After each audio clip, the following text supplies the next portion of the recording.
Don't touch yourself. What we can learn from the divinals in terms of masturbation recovery. I'm Dr. Trish Leigh, and yes, I'm talking about the divinal song that I heard on my way over to my new chic chick pad. It is, I touch myself, I want you to touch me. You know the song, look it up if you're too young and you don't know it. That divinal song is so good, but I was listening to the lyrics with my 11-year-old in the car, of course, and I was thinking, whoa, this is like way ahead of its time in terms of sauciness because it's an old song. But I was thinking that song says, I touch myself, I want you to touch me. And, you know, it goes on and on and on about how they want intimacy with another person, but instead they're touching themselves. That made me think of all the questions that people ask me about masturbation. I get a million emails that say, okay, I get you on leaving porn behind, but do I really need to stop masturbating? The answer is yes. It's a resounding yes if you've been consuming pornography for any amount of time. It makes you different than other people in terms of masturbation. It makes it so that masturbation is a compulsion for most people who've consume porn, and especially those who consider themselves to have a porn consumption problem. So a person who's never seen porn and really never masturbated with any level of frequency, especially coupled to porn, they don't have the same deal with masturbation. So if you read all over the internet, which you can, that masturbation is good for you, it's good for you if you don't have a problem with it.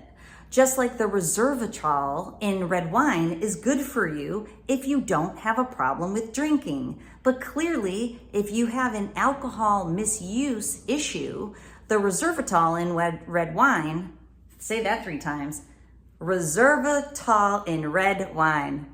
There you go. The resveratrol in red wine doesn't outweigh the negativity of getting your drink on if you're an alcoholic.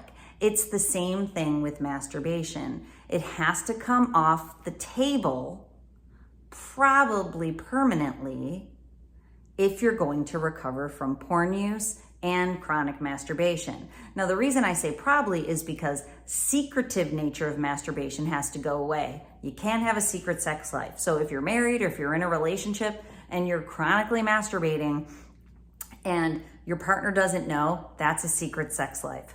That's a no-go in this situation.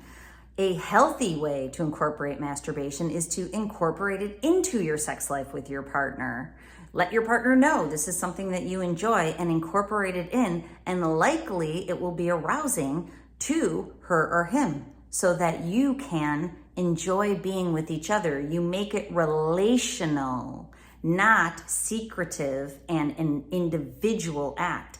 And if you haven't heard me say this in a while, it is neurologically coupling yourself to yourself, your brain. When you have sex with another person, there is an amazing neurochemical release, and especially if it's healthy sexuality. It's a combination of dopamine, it's a combination of serotonin, oxytocin, which couples you to your partner.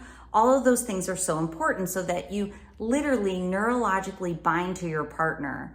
And evolutionarily, that was important in terms of survival. So now, if you chronically masturbate, you are allowing the release of those neurochemicals, coupling yourself to masturbation with yourself. So don't touch yourself. Get in the habit of doing something that you crave underneath it all and you deserve. That's touching somebody else and having that somebody else touch you. That's relational sex, healthy sex. That is the spice of life when it comes to couplehood and being with a partner. It helps you get through the crazy times in life. It grounds you in the important things, and it's so enjoyable, so much more enjoyable than just trying to get the highest level of dopamine that you can.